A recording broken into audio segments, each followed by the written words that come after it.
Halo semua, Assalamualaikum warahmatullahi wabarakatuh. Halo Sobat Ngobor dimanapun kalian berada. Kembali lagi di sini bareng Faye di Obor 13. Oke, untuk cerita kali ini saya mendapatkan sebuah cerita dari ayahnya teman saya. Sebut aja namanya Bapak Herman. Nah, Bapak Herman ini merupakan pensiunan dari TNI Angkatan Darat. Pak Herman ini memiliki pengalaman ketika beliau sedang bertugas di salah satu provinsi yang sudah lepas dari Indonesia. Nah, mungkin kalau teman-teman browsing tuh di Google atau di media berita lain tuh bisa ketahuan provinsi itu ada di mana. Ya oke, tidak perlu menunggu lama, berikut ceritanya.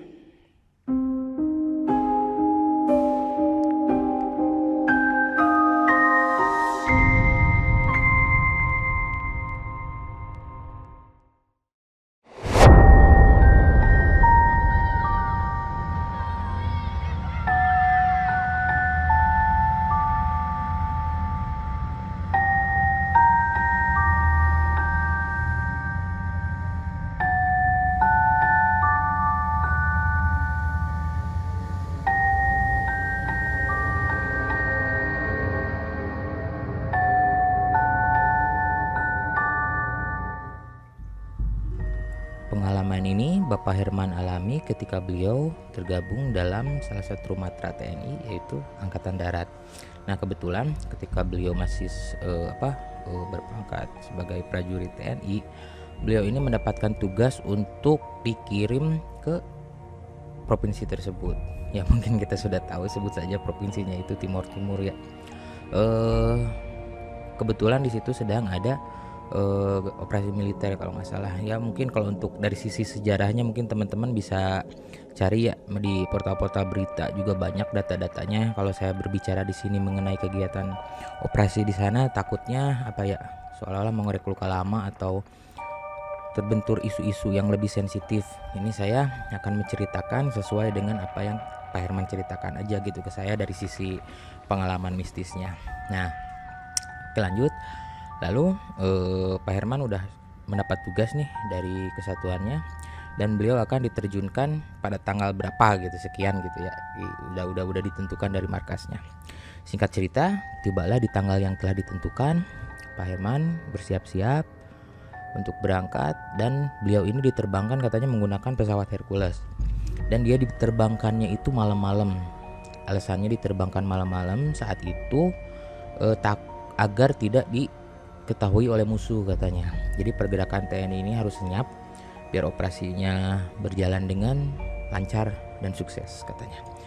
Lalu tiba-tiba di tengah perjalanan, entah ada kondisi apa yang ada di sana, tiba-tiba seluruh pasukan yang tergabung di kesatuan Pak Herman itu harus diterjunkan saat itu juga gitu, bahkan jauh dari titik penerjunan yang seharusnya gitu kan.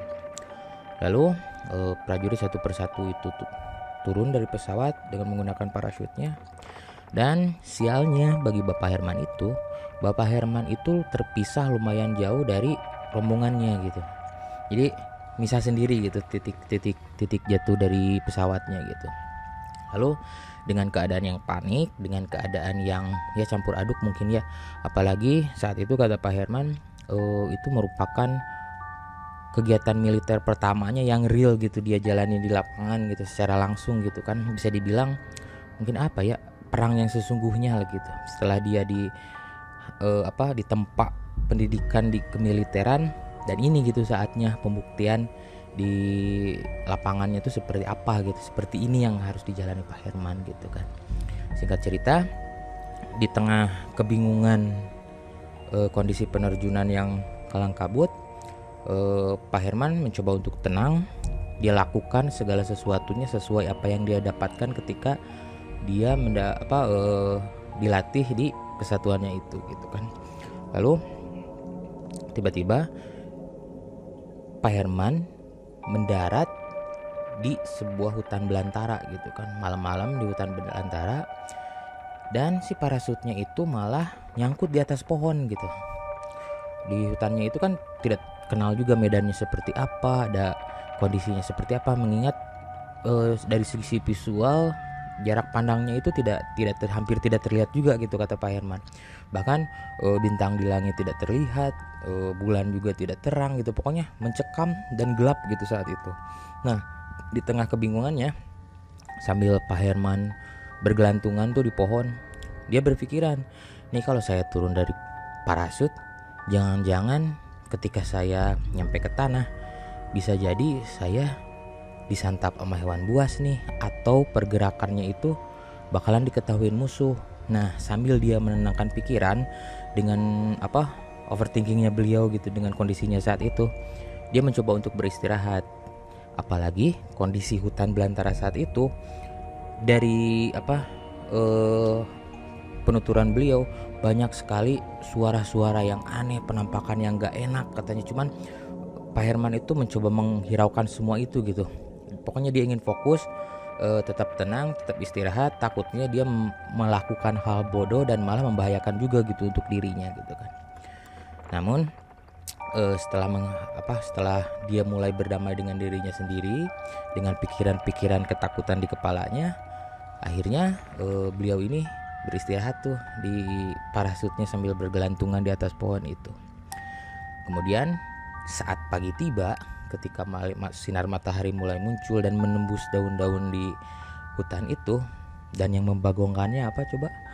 Pak Herman ternyata jarak Pak Herman bergelantungan di parasut itu ke tanah itu kurang lebih cuma 60 cm. 60 cm mah dalam pikirannya pasti disantap-santap juga sama hewan buas katanya. Ya tapi ya beliau bersyukur, alhamdulillah katanya masih diberikan kesempatan hidup katanya sama Allah, dan tidak hal-hal yang dia takutkan itu tidak terjadi gitu kan. Nah, ketika semua keadaan tenang, Pak Herman udah segar, lalu Pak Herman itu regroup kembali gitu, mulai navigasi untuk mencapai titik kumpul yang telah ditentukan gitu. Nah, lalu Pak Herman menuju kembali ke barisannya, kembali ke grupnya gitu, ke markasnya deh. Nah, kemudian singkat cerita, semua timnya telah berkumpul di situ. Kemudian dapat instruksi nih untuk menjalankan tugas. Nah, tugas pertamanya itu ketika beliau sampai di sana, ada arahan dari pimpinannya itu untuk memutus suplai senjata yang disalurkan kepada para tentara militan, mungkin apa sebutannya gitu, tentara pemberontak di sana lah gitu kan. Nah, diduga menurut info dari intelijen, alat-alat pertempuran itu disalurkan melalui jalur laut gitu. Karena menurut posisinya sendiri, Pulau Timor itu agak menjorok sedikit ke dalam gitu kan dari peta Indonesia gitu. Jadi wilayahnya itu hampir kebanyakan dikelilingi Indonesia gitu. Dan jalur-jalurnya pasti sembunyi-sembunyi, dan ketika menggunakan jalur udara pun pasti terdeteksi katanya. Jalur yang pasti digunakan hampir semuanya itu melalui laut. Nah, akhirnya Pak Herman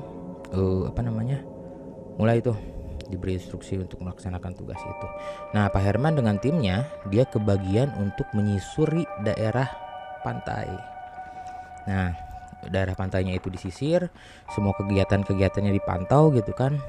Pokoknya sesenyap mungkin gitu. Soalnya ada arahan juga dari pimpinan bahwa untuk kegiatan ini tidak boleh ada suara letusan senjata, ledakan, apapun yang bisa menggagalkan semua operasi ini. Bahkan yang bisa memancing musuh untuk berperang terbuka katanya. Ya pokoknya intinya itulah gitu kan. Saya juga kurang paham gitu kan tentang instruksi-instruksi di militer seperti apa gitu kan. Ini cuma berdasarkan yang Pak Herman ceritakan aja ke saya gitu kan. Lalu, nah singkat cerita, ketika Pak Herman dan timnya menyisir pantai di timur itu, beliau melihat dari kejauhan, dia melihat ada 3 buah kapal nelayan yang merapat ke bibir pantai. Nah, dari situ dia menyiapkan strategi nih dan timnya itu untuk menggerebek lah mungkin ya, menggerebek si nelayan yang hendak bongkar muat di garis pantai itu. Seketika Pak Herman dan timnya itu mendekat ke arah perahu dan menyergap mereka. Akhirnya dari 3 buah kapal itu ada 6 kru dan krunya itu semua udah bisa dilumpuhkan mungkin ya, udah bisa ditangkap gitu. Dan ketika diperiksa itu tuh cuman ada beberapa drum tangkapan ikan gitu kan. Namun pimpinan dari Pak Herman ini seperti mencurigai ada gelagat lain gitu. Ayo bongkar katanya si drum-drum ikan itu, dan ternyata benar. Setelah drum-drum itu dikeluarkan ikannya, di bagian bawahnya itu terdapat amunisi dan senjata yang akan disalurkan kepada pemberontak. Nah dari situ keadaan sedikit menjadi tegang nih ketika menggeledah muatan dari para nelayan itu. Nah, dan ternyata salah satu dari nelayan itu ada yang mengadakan perlawanan. Tiba-tiba ketika Pak Herman sedang bersiaga sambil mengecek barang-barang yang di situ, salah satu anak buah kapal yang dicurigai sebagai pemberontak itu berusaha untuk merebut senjata dari Pak Herman, dan terjadilah pergumulan di situ. Hampir semuanya terjadi pergumulan antara nelayan pemberontak yang menyamar sebagai nelayan itu. Singkat cerita, akhirnya karena ada instruksi tidak boleh ada ledakan, nah para TNI bertarung dengan menggunakan pisau yang dibawanya gitu untuk melumpuhkan musuhnya itu. Nah, apesnya bagi Pak Herman, ketika itu Pak Herman sedang dicekik oleh anggota TNI. Nah, temannya Pak Herman sigap untuk menusuk si pemberontak itu. Dan sialnya cairan merah yang dari para pemberontak itu malah menciprat gitu kan, membasahi wajahnya dari Pak Herman tersebut gitu. Lalu seketika Pak Herman di situ panik ya, karena itu kejadian pertama kali yang beliau alami gitu. Biasanya kekerasannya itu cuman dia dengar dari berita-berita atau omongan di senior atau di pelatihannya gitu, dan ini dia menyaksikan langsung gitu kan. Di sisi lain beliau juga harus mempertahankan hidupnya gitu, jangan sampai mati juga di tangan musuh gitu kan. Nah, dan ini kejadian aslinya gitu, asli katanya. Waktu itu kejadian itu seumur hidup Pak Herman tidak bisa dilupakan. Itu pertama kali beliau mencium dan merasakan sirup merah itu yang terjilat dengan tidak sengaja gitu di wajahnya. Nah, Pak Herman itu kan panik. Lalu panik dia pergi ke arah pantai dan membasuh mukanya itu dengan air laut. Teman-teman tahu sendiri kan, apabila darah bercampur dengan garam itu biasanya ada mitos-mitos tertentu yang dipercaya gitu kan. Nah, singkat cerita, kejadian itu bisa diselesaikan. Pak Herman sudah juga bisa bersih-bersih. Nah, suplai senjata juga udah bisa diputus untuk para pemberontak. Bisa dikatakan operasi saat itu berhasil. Namun ketika Pak Herman pulang ke markasnya, ketika hendak beristirahat, Pak Herman itu mulai merasakan hal-hal aneh gitu, yang merasa di dirinya tuh kayak ada sesuatu yang gak beres gitu kan. Nah, Pak Herman itu mencoba menghiraukan gitu semua itu. Ini mah cuman kecapean kan, ini saya cuman tegang, cuman apa gitu kan.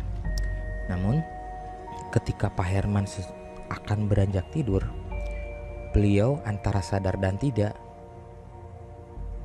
dia melihat si pemberontak itu hendak membunuh dirinya gitu, dengan menggunakan tangan kosong, dengan tatapan penuh kemarahan dan teriakannya yang kencang katanya. Nah, ketika mau menerjang Pak Herman bangun dan sadar itu ternyata itu cuma mimpi gitu. Nah, naasnya bagi Pak Herman, hampir setiap hari dia kurang lebih ada 7 hari diganggu dengan mimpi yang sama seperti itu.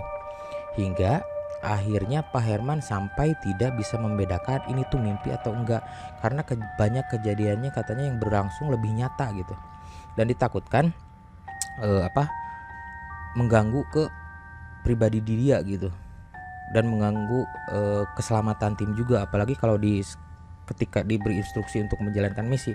Nah, takutnya ada hal-hal yang bisa menggagalkan misi itu dari non teknis gitu katanya.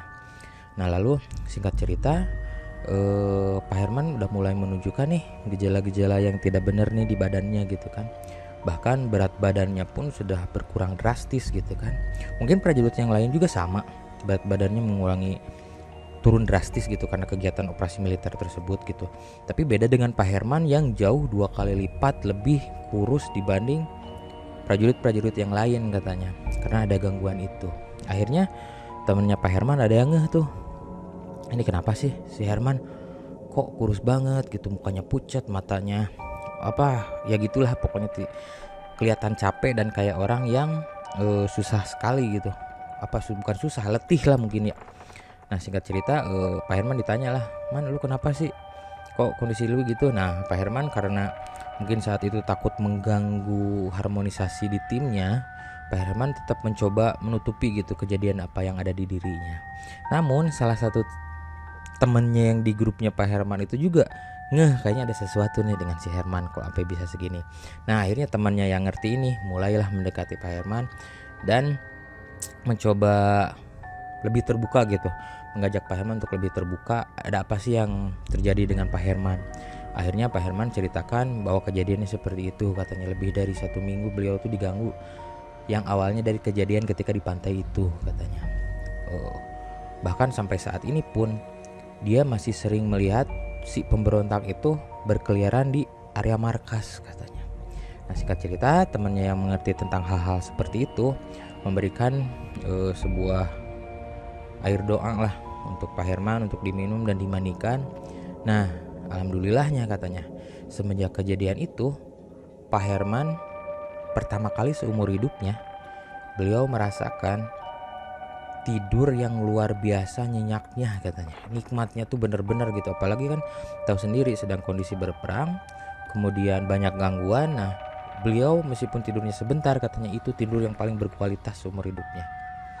Nah singkat cerita setelah kejadian itu Pak Herman sembuh nih, bisa dikatakan dalam tanda kutip sembuh nih dari hal seperti itu, bisa pulih seperti sedia kala. Dan alhamdulillah sampai Pak Herman pulang dari tugasnya tersebut dan sampai pensiun, Pak Herman itu tidak pernah diganggu lagi dan Pak Herman sehat walafiat. Nah begitu ceritanya teman-teman, cerita yang saya dapatkan dari Pak Herman. Oke, untuk kisah kali ini saya cukupkan sampai di situ. Saya mohon supportnya dari teman-teman. Bagi yang memiliki kisah mistis atau horor, boleh berbagi nih bersama sobat-sobat obor yang lain ke obor13.official@gmail.com. Saya tunggu ceritanya biar bisa berbagi dengan teman-teman untuk memenuhi asupan horornya ya.